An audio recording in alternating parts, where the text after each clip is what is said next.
একটা করে বউ রেখে আসতেন, একটা করে বিয়ে করতেন। আর আমি উনারে দেখতেছি যে উনি যে জায়গায় গেছেন মাশাআল্লাহ সম্পদের মালিক হয়েছেন।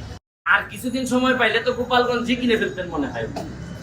তা আমাদের সবাইকে আল্লাহ বাঁচাইছে যে বেশি দিন সময় পান নাই। আমি দেখা যাচ্ছে যে উনি বৈধ বা অবৈধ করে যে সম্পদ বানাইছেন, আর কিছুদিন হইলে হয়তো উনার জমির উপর দিয়ে আমাদের বঙ্গবন্ধুর মাজারে যাওয়া লাগতো।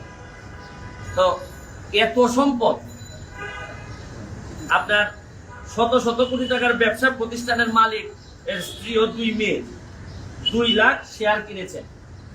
তো রিসোর্টের জন্য এলজিডি আবার 7 কিলোমিটার রাস্তা ওনার করে দিচ্ছেন।